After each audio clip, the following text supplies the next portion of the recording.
to you, as usual, from my undisclosed location in Midwest USA with some more historical insights. And now that we've covered the history of coal mining, I figured it would be a good time to dive into the history of the mining of metals, and I figured it's time to shed some light on how these materials are obtained from the earth. Because I don't know where many of us would be without copper and lead.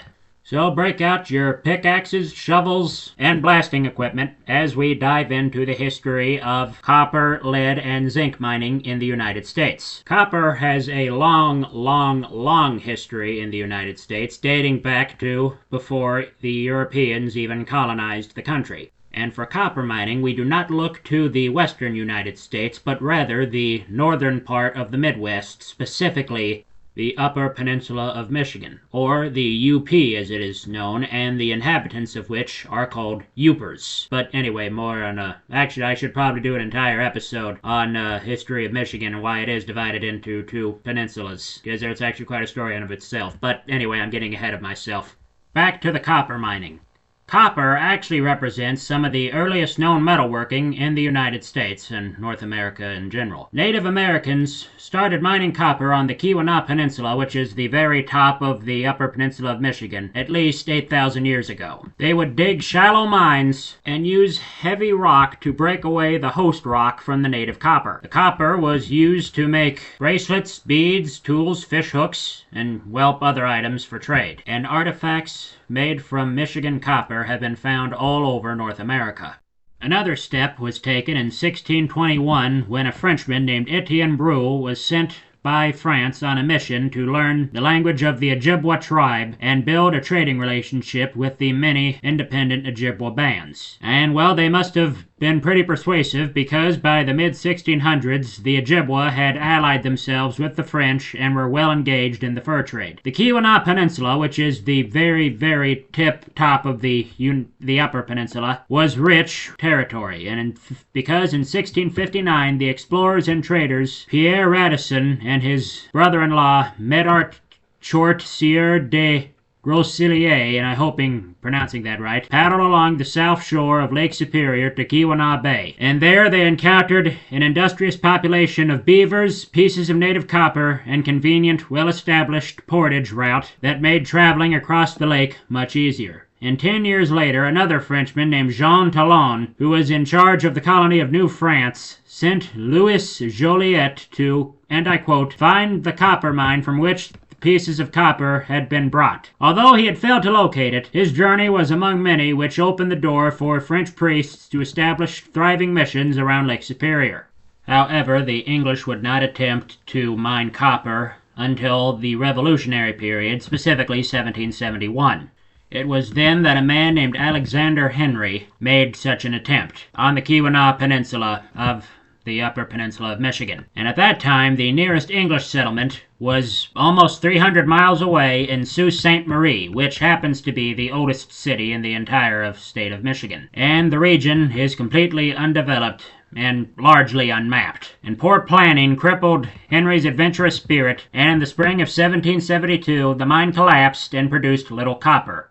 He would later say, the copper ores of Lake Superior can never profitably be sought for but local consumption. The country must be cultivated and peopled before they can deserve notice. A little bit later, in 1801, founding father Paul Revere created the Revere Copper Company, which was the first copper rolling mill in the United States. Revere's company specialized in copper roofing and sheathing for ships. The lack of U.S. supply of copper forced Revere's company to import most of its copper.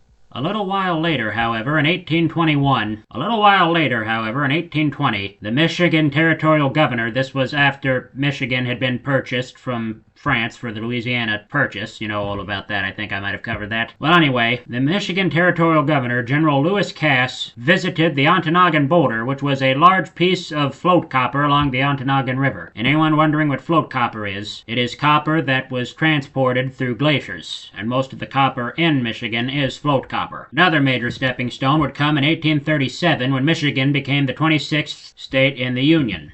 The Upper Peninsula was added after Michigan gave up its claim to the land around Toledo, Ohio. And although Michigan was initially hesitant to except the Upper Peninsula, the land ended up being rich in copper and other metals that brought great wealth to the state. And in 1841, the state geologist of Michigan, Douglas Houghton, visited the Upper Peninsula, and he reported that copper was present on the Keweenaw Peninsula. However, he warned that the metal would be hard to mine. Around this time, we also saw the first big mineral boom in the United States, which happened in 1843. People from all over the continent began to chase copper, silver, and iron in Michigan's Upper Peninsula. The people moving up north, however, knew very little, to say the least, about mining. They used hammers, chisels, and gunpowder to loosen the host rock, and since most of the copper was underground, it had to be hauled to the surface in a bucket. Then the waste rock would be crushed to extract the copper. These early mining years, however, were rather tough and, well, found it hard to turn a profit. This would change after the Civil War, however, when copper mining in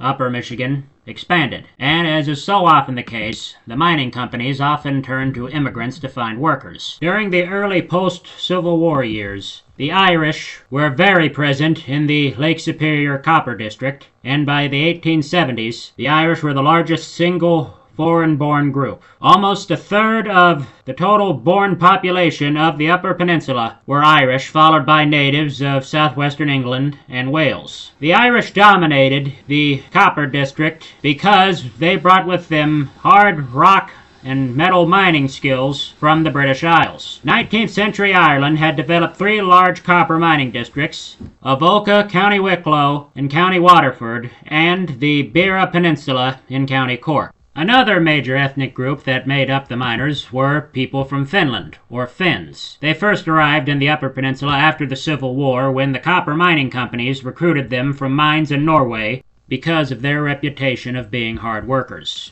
And they found that the heavily wooded and often very cold and somewhat mountainous landscape reminded them of home. And the Upper Peninsula was a major destination for Finns during the peak years of migration in the 19th and early decades of the 20th century. And to this day, several Upper Peninsula communities have large Finnish populations, and in 1880 alone, there were at least 15,000 Finns who lived in Keweenaw and Houghton County, Michigan. And by 1930, there were nearly 75,000 Finns and their descendants. And they founded small towns in the area with Finnish names like Nisulu, Tapiola, and Pavola.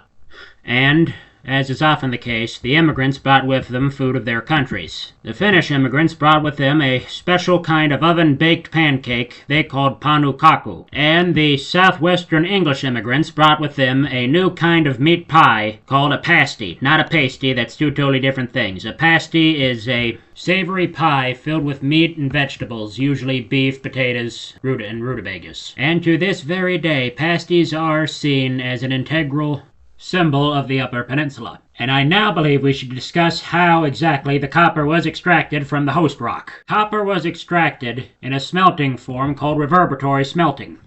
Once the copper was brought to the surface, it was placed in a two-sided furnace. One side held only copper, while the other side held coal, the two sides being separated by a low wall. The coal was ignited and the heat reverberated through the wall to the copper, and the copper melted, of course.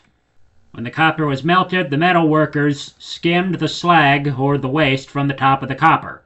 The molten copper then went through a process known as rabbling, during which the molten copper was mixed to incorporate air. The air would hopefully remove any more impurities in the copper. However, when the oxygen would remain in the metal, it could reduce the metal's strength. And to get the excess air out of the copper, a large hardwood pole would be placed into the molten copper to burn and then react with the air to form carbon dioxide, and thus purifying the copper. And after this, the copper would be poured into molds. And so for some 40 years, Michigan led the nation in copper production. That was, however, until the later 1800s. As the nation traveled westward, so too did the mining industry.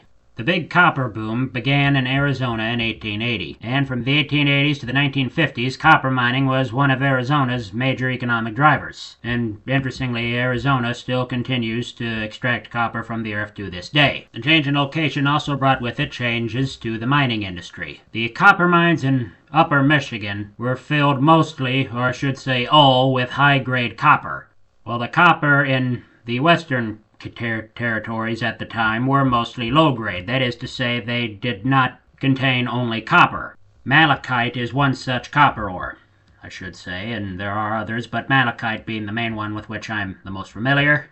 And this now gives us a chance to discuss how copper is extracted from copper ore. It is done through a process known as flotation, which can also be used to extract metals from other ores. Flotation begins with crushing and grinding the copper ore to a fine size to liberate the minerals from the surrounding rock. And the finely ground copper ore is then mixed with water to form a slurry, and then goes through a process called conditioning, when various chemicals are added to the slurry to adjust the pH and to prepare the surface of the copper for flotation. And the slurry is then introduced into a flotation cell where it is agitated and air is injected to create bubbles. And at this point, hydrophobic, that means it doesn't like water, copper minerals attach to the rising air bubbles and float to the surface of the slurry, forming a froth, I should say. The waste minerals remain attached to the water and settle to the bottom of the cell and are then removed. The froth is then collected and goes through a process called dewatering. That is to say, that it is thickened to remove any excess water and improve its management. And after thickening, the concentrate is filtered to achieve the desired moisture content. And the remaining waste is often sent to a storage facility or a pond for its disposal. And after this, the fine copper concentrate is sent to a smelter where it is heated in a furnace to produce pure copper metal. The geologist in me is really loving this. I love rocks. Anyway, now that we have handled the history of copper mining, I believe we should move on to the history of lead mining. So, get the lead out of your pants, folks. That is, if you have any lead in your pants, which I'm sure you don't, unless you work in a lead mine. But more on those later. Anyway, lead mining, believe it or not, goes back to the colonial days. Lead was mined and smelted near the town of Falling Creek, Virginia, to supply the local demand for bullets. And this was the first lead mine in what is now the United States. Lead would later be discovered in what is now the Midwest, in, well, what is now Missouri, by French explorers in the early 1720s. During the 1740s and 50s, lead mining made its way east when both the present-day states of New York and Massachusetts had lead mines. These lead mines would later become very important to the colonies when we needed to fight against the British. In 1788, the first mining in the Wisconsin-Iowa region was done at present-day Dubuque, Iowa, by a man named Julien Dubuque, who received the grant of a lead mine from the Fox tribe of Native Americans. And so the Midwest soon began establishing itself as a mining region. What is now Missouri began to establish itself as a mining district during the early 1800s. In 1806, near present-day Potsoy, Missouri, a mine was established. The Missouri mines would become very important during the Civil War years because both sides needed lead. However, this ended up shutting down many of the lead mines around the area. And during the 1820s, Iowa began also to produce lead. Well, actually, I shouldn't say produce lead, but lead was beginning to be extracted. And by the boatload, settlers came up the Mississippi River to claim the rich veins, establish mines, build smelters, and produce lead. Similar to the California Gold Rush of 1849, the lead rush brought many people from the East Coast and Europe. By 1829, over 4,000 mining permits had been issued in Iowa alone. Because the land belonged to the United States Army, miners had to agree to return 10% of the lead back to the government's arsenal. Still, however, the miners managed to make a pretty decent living. Lead mining, however, did begin to die down when the surface deposits became harder to find. And so the miners had to dig deeper. And so crevices turned into mine shafts, and they kept digging deeper and deeper until they reached the same level as the river and the water table. And their task was, well, they had to remove the water from the holes.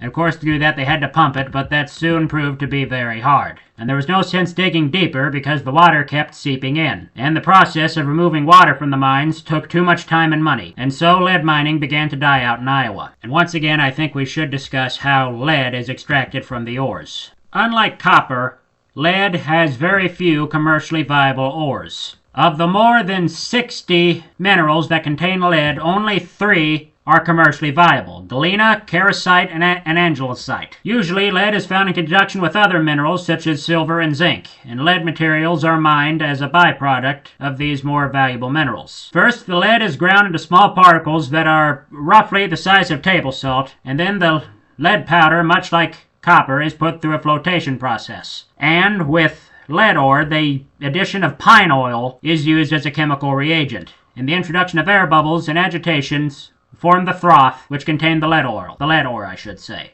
The froth is then skimmed, much like the process to purify copper, and then filtered to remove the water. And the powder is then heated at over 2,500 degrees to oxidize impurities such as sulfur.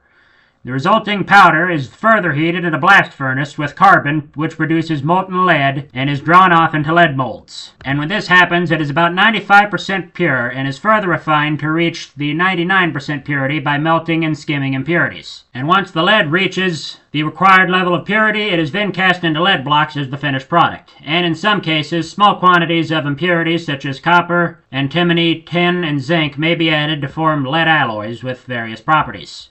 And with that, I'm afraid I'm going to have to leave you now. Well, what have we learned? I think we've learned, for one thing, that we owe a debt of gratitude to miners. Had it not been for them, we would not have many of the natural resources which we take for granted today. So, I think we all owe a debt of gratitude to miners. We've also learned how labor-intensive it is to extract copper and lead from ores.